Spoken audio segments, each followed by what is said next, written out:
So ஆஸ்திரேலியாவோட playing 11 strategy என்னவா இருக்க போகுது இந்த அப்கமிங் பாக்ஸிங் டே டெஸ்ட் மேட்ச்லன்றதா இந்த ஷார்ட்ஸ் வீடியோல நம்ம டிஸ்கஸ் பண்ண போறோம். ஸோ ஆஸ்திரேலியாவோட பிளேயிங் 11 முதல்ல நம்ம டிஸ்கஸ் பண்ணோம்னா 2 சேஞ்ச் ஷூரா இருக்கு. ஜோஸ் ஹேசல்வுட் அன்பார்ச்சுனேட்லி இன்ஜுரி ஆயிட்டாரு, பட் அவரை ஸ்காட் போலன் ரீப்ளேஸ் பண்ண போறாரு. So Scott Boland super bowler நம்மளுக்கு தெரியும், ஏன்னா நம்ம பிங்க் பால் டெஸ்ட் மேட்ச்லேயே பார்த்தோம். பிளஸ் எம்சிஜில வேற லெவல் ரெக்கார்ட் வச்சிருக்காரு.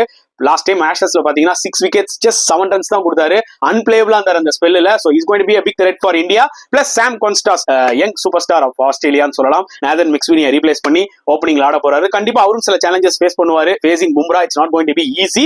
அண்ட் ஆஸ்திரேலியாவோட ஸ்ட்ராட்டஜி டெஃபினட்டா வந்து பாத்தீங்கன்னா எப்படியாவது பும்ராவோட அந்த ஸ்பெல்ல வந்து பாத்தீங்கன்னா அவாய்ட் பண்ணிட்டு அதுக்கப்புறம் அட்டாக் பண்ணணும்ன்றதா இருக்கும். At the same time if Sam கான்ஸ்டாஸ்னால பும்ராவை அட்டாக் பண்ண முடிஞ்சதுன்னா it will be a big plus. But definitely உங்களுக்கு தெரியும் இந்தியா கிட்ட இருக்கிறது மேஜரா அந்த ஒரு bowler தான் சொல்லிட்டு அட் த சேம் டைம் அவங்க நியூ பால்ல இந்தியன் பேட்ஸ்மேன்ஸை எவ்வளவு திணற ஒண்ணுன்னு பார்ப்பாங்க. பிகாஸ் எம்சிஜியே ஒரு நியூ பால் விக்கெட் தான். இந்த 2 ஸ்ட்ராட்டஜி முக்கியமா அவங்க வந்து அப்ளை பண்ணுவாங்கன்னு எனக்கு தோணுது. உங்களோட கருத்துக்களை கமெண்ட் செக்ஷன்ல போட்டுருங்க.